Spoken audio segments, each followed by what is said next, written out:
Disasters and tragedies strike.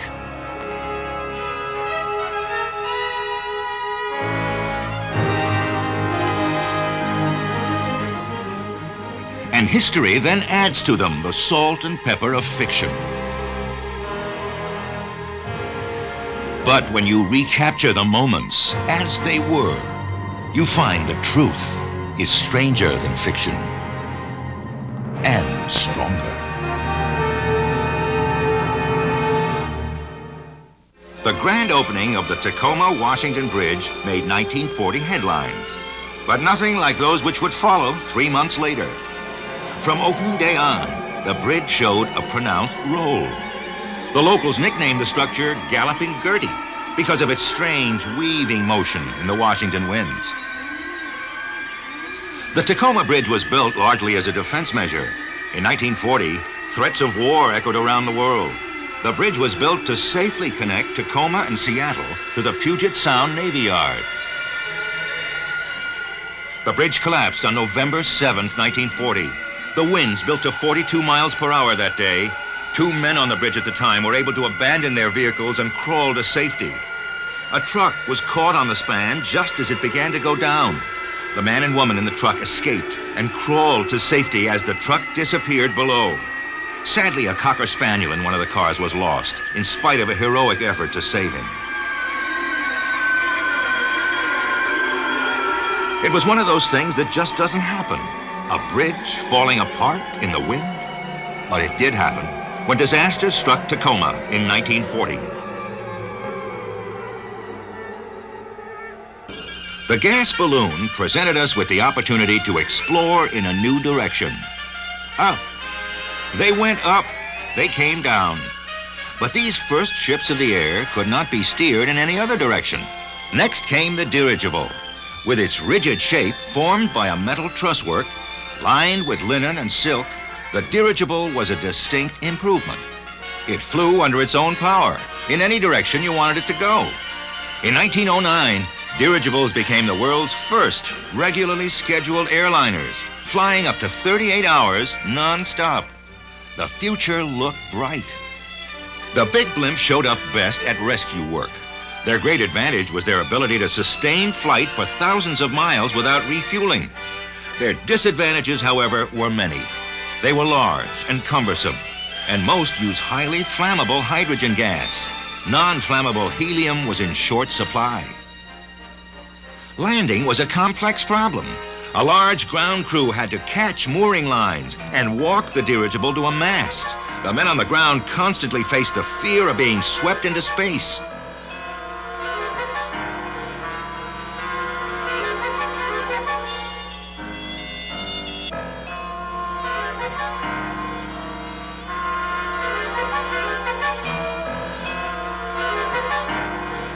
Finally, there was a problem of violent winds. This is the Shenandoah, flagship of the U.S. Navy Air Fleet in 1925. She was brought to Earth by a squall over Ohio. 14 died. A report from Congress said, the utility of disasters is in what they teach. This will point the way to safer construction. Construction did improve. The great dirigibles of the 30s, the Graf Zeppelin, and the Hindenburg were the most luxurious and comfortable means ever devised by man for travel through the air. As the Hindenburg prepared to land in Lakehurst, New Jersey in May 1937, her transatlantic passengers had enjoyed a magnificent voyage. Then, disaster struck. 36 died, but the miracle was that 61 escaped with their lives. Highly flammable gas took the life of this great ship and wiped out the promise of lighter-than-air flight. The dirigible was a victim of disaster. Men like speed merchant John Cobb of London court disaster. Here in 1947, Cobb attempted to set a new land speed record. He wanted to become the first man to drive an automobile 400 miles per hour. John Cobb enjoyed living dangerously. For him, fear was laced with a strange excitement, the thrill of facing the unknown.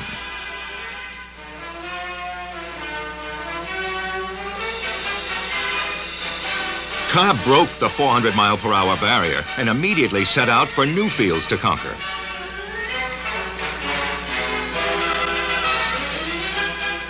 In 1952 at Loch Ness, Scotland, the Queen Mother and Mrs. Cobb looked on as 52-year-old John Cobb attempted a water speed mark. Again, he courted disaster, and again, he set a new speed record.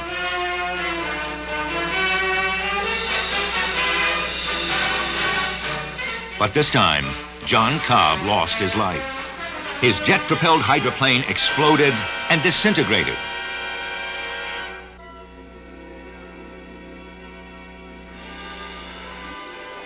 (1952), disaster and personal courage on the high seas.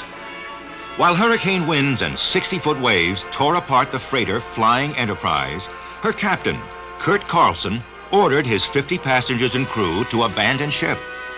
Then Carlson fought for 7 days to save the Flying Enterprise. Food was fired across the rough sea to the crippled ship as Carlson completed a difficult hookup to a towing cable. But 35 miles from the safety of the shore, strong winds of a second storm snapped the cable. The captain had to leave his ship.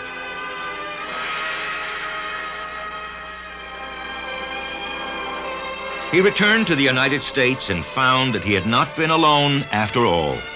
America had shared his experience. Life is fairly safe, sometimes simple, even dull. But Kurt Carlson's courageous stand allowed all of us to experience the thrill of standing up to danger.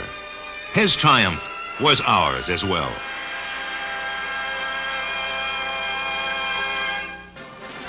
At Indianapolis in 1939, auto racing fans came to see their favorites, Floyd Roberts, the record-setting winner of the previous year, and the great Wilbur Shaw, two courageous champions whose courage came in part from experience. They had faced the fears of racing many times. It was all in a day's work.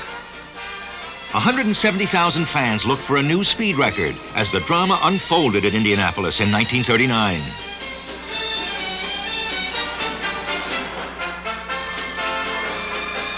Disaster struck on the 107th lap. Floyd Roberts' car collided with another, out of control. Roberts jumped the outside wall. A third car spun into the infield, not far from the screaming crowd. 2 drivers survived the crash, but Floyd Roberts would set no more speed marks on the brick and asphalt oval. Roberts died from a brain concussion.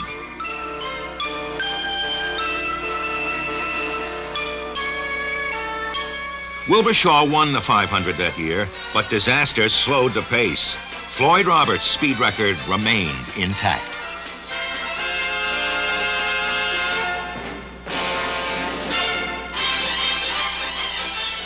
Langhorne, Pennsylvania, 1951. The National Sportsman Stock Car Championships. A dozen cars were involved in an unbelievable series of near disasters.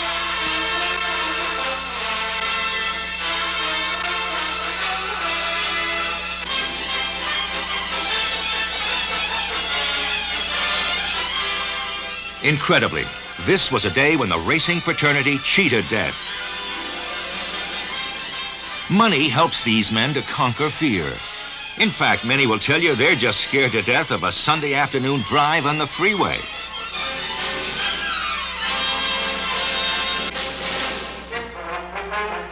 This is the 1955 running of the Le Mans Classic in France, auto racing's premier event.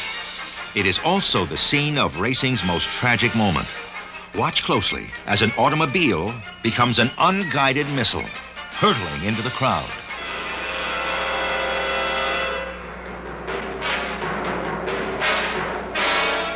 A Mercedes collided with an Austin Healey, exploded, and dove into the crowd.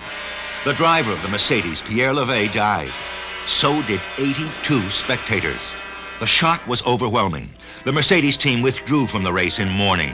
Many drivers asked that the race be canceled.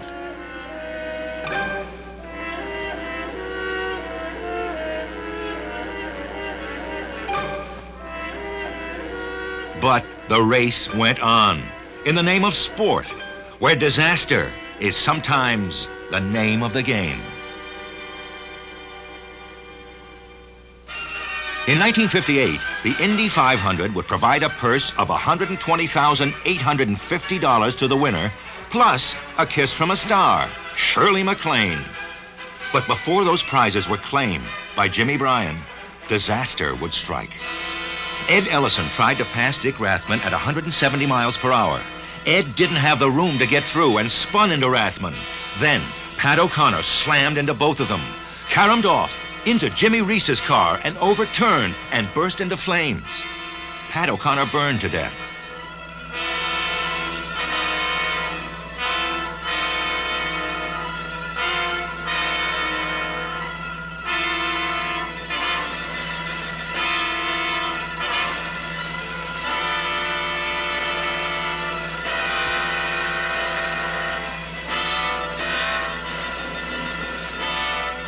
"15 cars were involved in the accident. Ironically, O'Connor, the only fatality, had driven more racing miles than any of the others.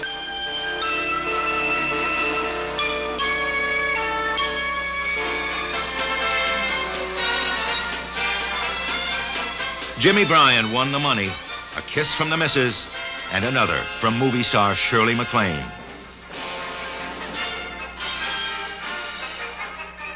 In 1960 at Indy, disaster struck before the race. A grandstand fell. A makeshift 30-foot scaffold of aluminum and wood crashed to the ground, killing 2 and injuring 70 more. The stand was erected by an independent promoter who then sold the seats. The price was far too high.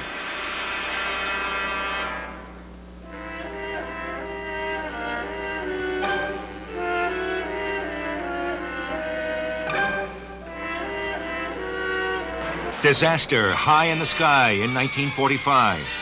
An Army bomber struck the Empire State Building, then the world's tallest building. New York City provided many heroes that day, but 14 died in the disaster and 26 more were injured. Visibility was extremely poor as the plane plunged into the 78th and 79th floors. Fortunately, it was a Saturday. Most of the Empire State Building regulars were off for the weekend. An anti-collision system of radio signals was later installed to safely guide aircraft away from this giant in the sky.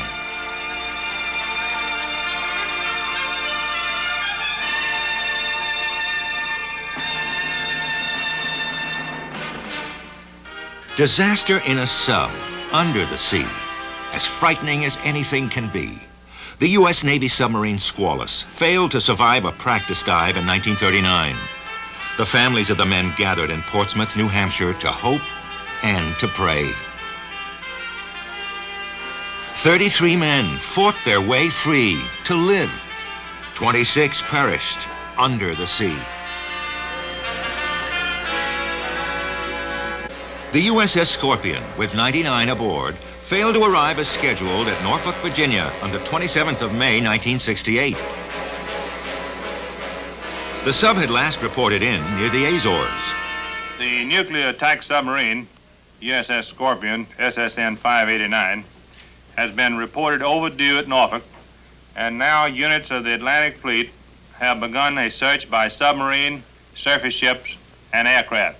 Okay, the submarine, you know, the Scorpion, any signs at all, anything you see in the water, debris, dive markers, anything you can see in the water that would give indication that something is there, and give us a call on ICS immediately.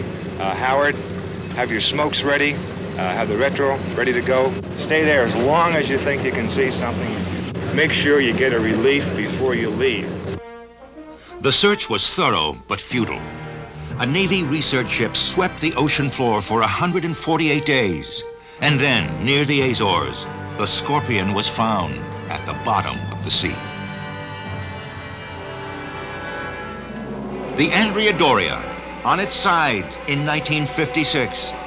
She had sheared the bow from the Stockholm after the two ships collided in a dense July fog off the coast of Nantucket. Mercy ships rushed to the Doria's aid.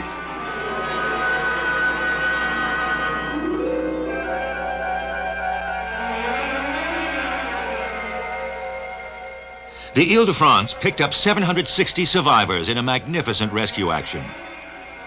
These are the survivors on the Ile-de-France as she steamed her way to New York.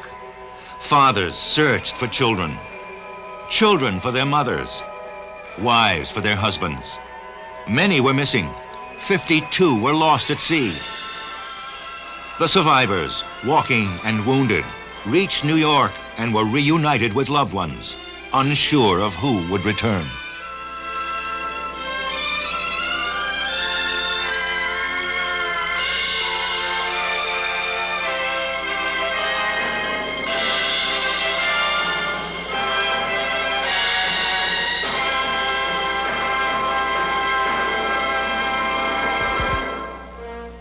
The USS Forrestal disaster in 1967 took the lives of 134 men of the sea. Captain John Belling would never forget. Yesterday morning, we had launched one major strike against North Vietnam and had recovered the aircraft from it and were preparing to launch a second one. The launch was scheduled for 11 o'clock in the morning. At 10:52, the incident happened. We, at that time, were starting the aircraft for the second launch. The aircraft were on the flight deck in the aft or rear part of the ship, spotted, getting ready to be catapulted. They were all armed with bombs, rockets, and some of them carried external fuel tanks.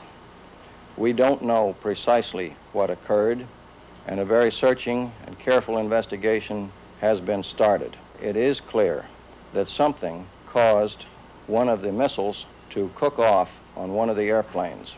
It's believed that it was a form of engine trouble with one of the jets being started, which resulted in a torch of flame and burning jet fuel being sprayed onto this particular missile, which then cooked off, flew up the deck, struck an aircraft ahead in the fuel tank, resulting in an immediate major explosion. It was essentially a chain reaction of the bombs, the external fuel tanks, and the internal fuel tanks in the aircraft. The conflagration was a major one. It was put out by individual heroism on the part of the men. They fought the fire in the middle of exploding bombs. They played hoses on the bombs and on the burning aircraft. They pushed them over the side. You see the men handling the missiles in the foreground. Those are live missiles, and at any time one of them could have gone off. Those men are heroes. And there was a great deal of heroism, which I'm sure will take us a long time to sort out and recognize, because I think you can appreciate no one was keeping records at that time. Once again, heroism and courage in the face of disaster. As with earthquakes and hurricanes, windstorms and fire, the best of human qualities will surface when disaster strikes.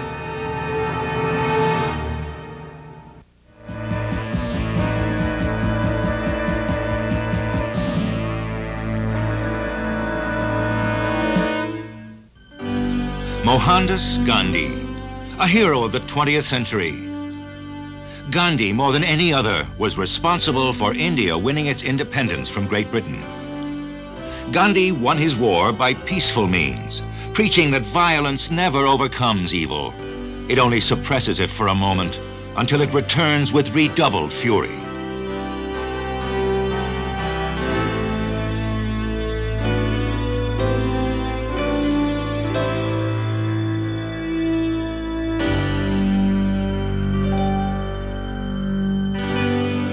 As a young lawyer, Gandhi dressed in Western clothes, but he then chose to wear the loincloth and the shawl, the costume of the lowest Hindu untouchable. In these clothes, Gandhi became a symbol of protest around the world. He spent much of his life in prison for his civil disobedience. And then, when India finally became free, this gentleman, Mahatma Gandhi, was struck down by an assassin's bullet at the threshold of the Promised Land.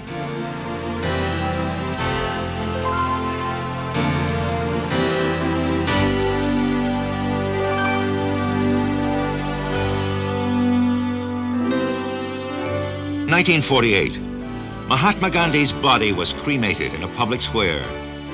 The remorse of the Indian people was virtually uncontrollable. India's leader had been shot by a Hindu who blamed Gandhi for the partition of India. Gandhi's death by violence shocked the entire world. Years later, Dr. Martin Luther King Jr. would write of Gandhi, "Before this century, virtually all revolutions had been based on hope and hate. What was different about Mahatma Gandhi's movement in India was that he mounted a revolution based on hope and love, hope and nonviolence. And this," said Dr. King, "is what characterized our own civil rights movement, from Montgomery to Selma." A loving tribute from Martin Luther King to Mahatma Gandhi.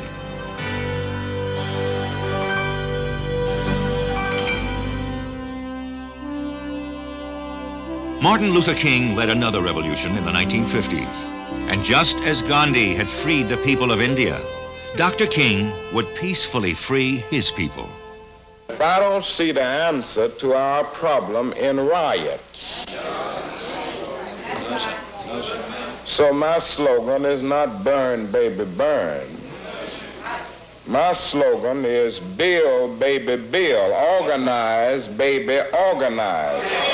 Learn, baby, learn, so that you can earn, baby, earn. That's my slogan.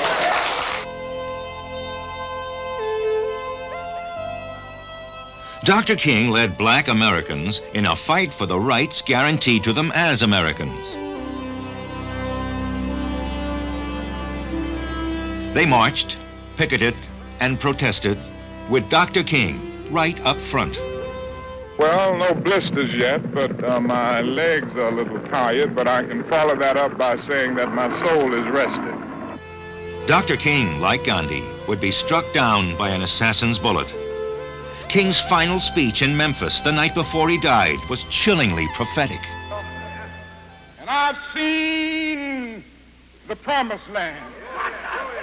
I may not get there with you, but I want you to know tonight that we as a people will get to the promised land.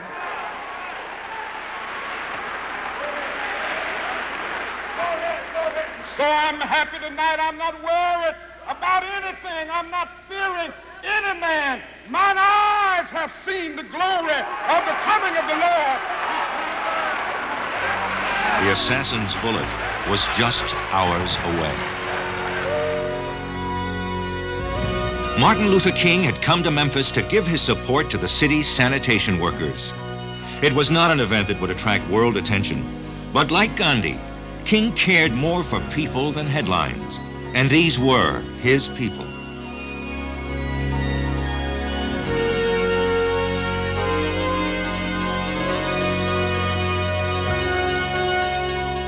Dr. Ralph Abernathy delivered the eulogy for his friend Martin Luther King. My dearest friend is now in the hands of the eternal God. We therefore commit his body to the ground. We give thanks to God who gave us a leader to heal the white man's sickness and the black man's slavery. We give thanks to God who gave us a peaceful warrior,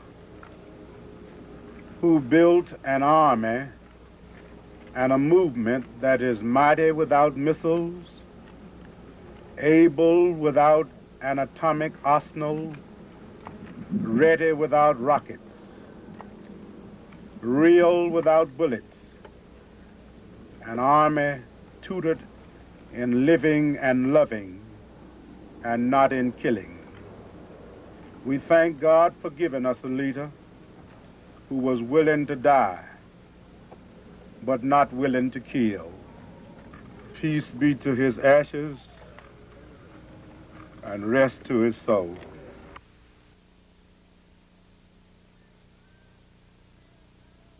Free at last! Free at last! Thank God Almighty! We are free at last!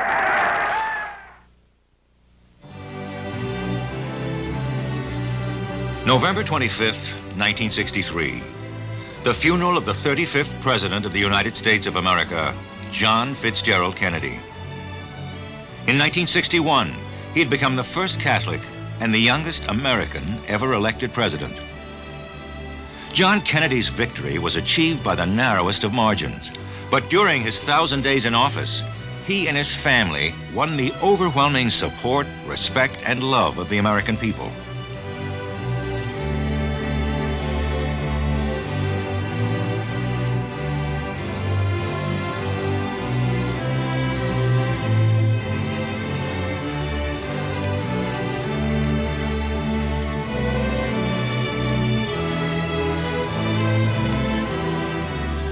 Once again, an assassin's bullet had cut down the president in the prime of his life and forever changed the lives of the family who loved him.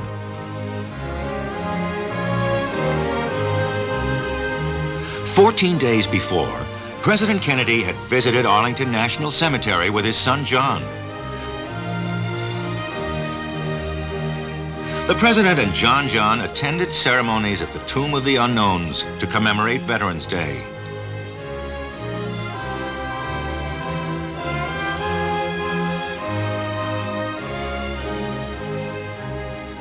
John enjoyed the day, as did his father, the president.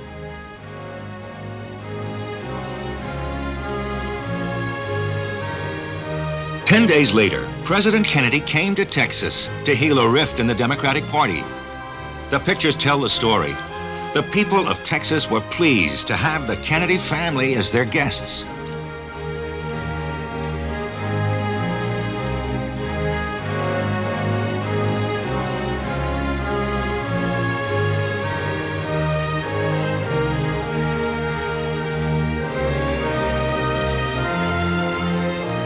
Mrs. Kennedy, as usual, stole the show, and the president couldn't have been more pleased.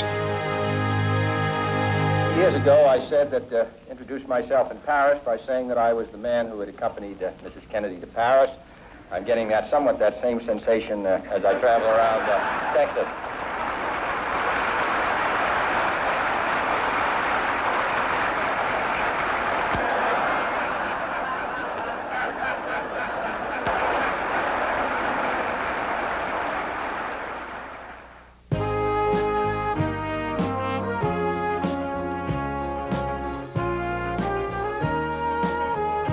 In Dallas, on November 22nd, 1963, it was the same story. What a day it started out to be.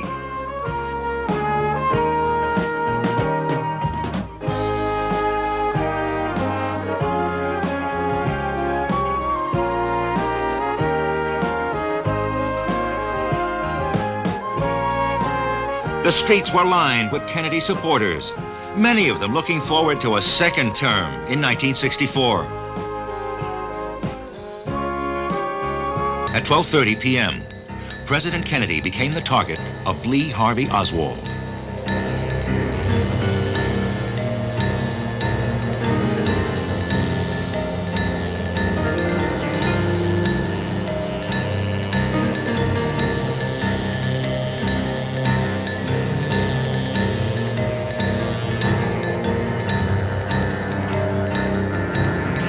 The president was rushed to surgery, but died without regaining consciousness. The cause of death was given a gunshot wound in the brain.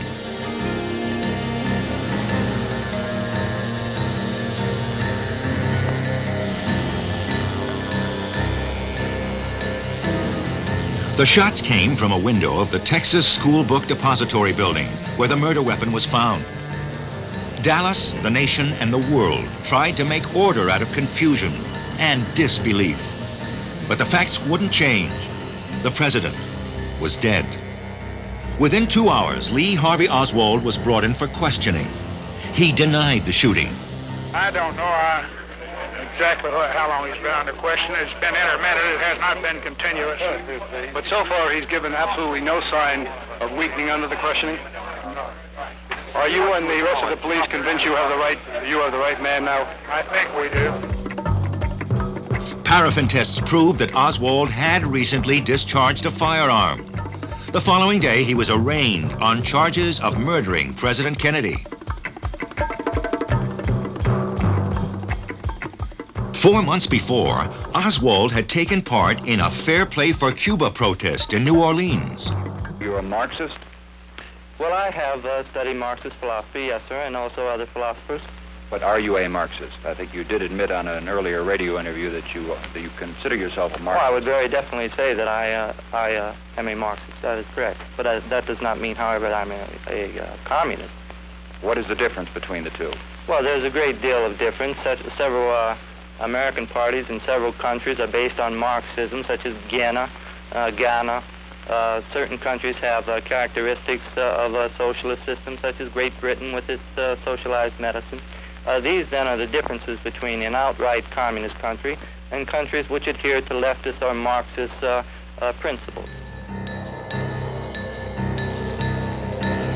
On November 24th, 1963, Oswald was being transferred from the city jail to the county jail. As Oswald had waited for the president, another assassin waited for him. Lee Harvey Oswald's assassin was Jack Ruby, a Dallas nightclub owner who had been a great admirer of the president. Like Oswald, Ruby, by taking a life, tampered with history.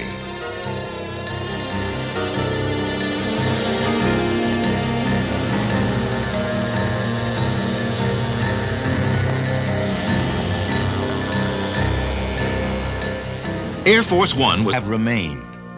Many felt that the Warren Commission did not come up with all the evidence. There have been many theories put forth suggesting conspiracies, and history wonders what Lee Harvey Oswald might have confessed to if there had been time.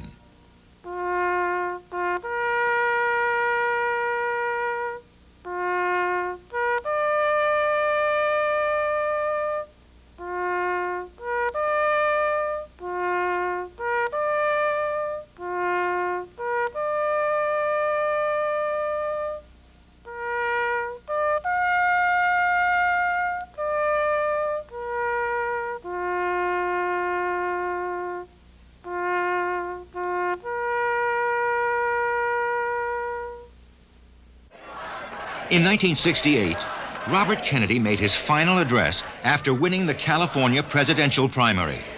He mixed baseball with politics, as tragedy was about to strike. I want to first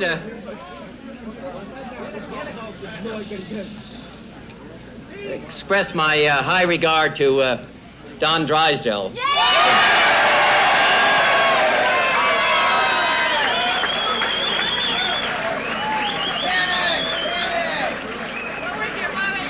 Who pitched his sixth straight shutout tonight. And I hope that we have as good fortune in our campaign. I want to express my gratitude to my dog Freckles, who's been maligned. And I don't care what they... As Franklin Roosevelt said, I don't care what they say about me, but when they start to attack my dog. And I'm not doing this in the order of importance, but I also want to thank my wife, Ethel.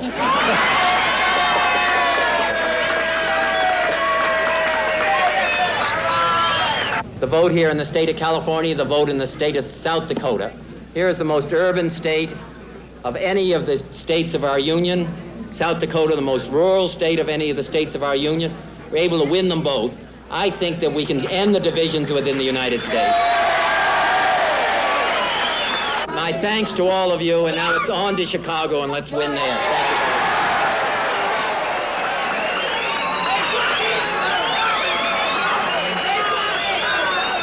you. Robert Kennedy finished his speech and took a shortcut through a kitchen on his way to a press conference. His assassin, Sirhan, interrupted him with 3 bullets. Sirhan had written in his diary that Robert Kennedy had to die before the June 5th anniversary of the 1967 Arab-Israeli War.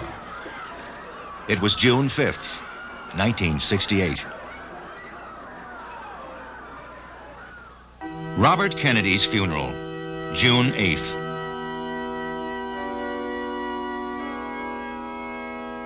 Once again, we had heard the sharp crack of a gun. Once again, we would take the sad journey to Arlington National Cemetery. And once again, we would hear the voice of a brother choked with tears.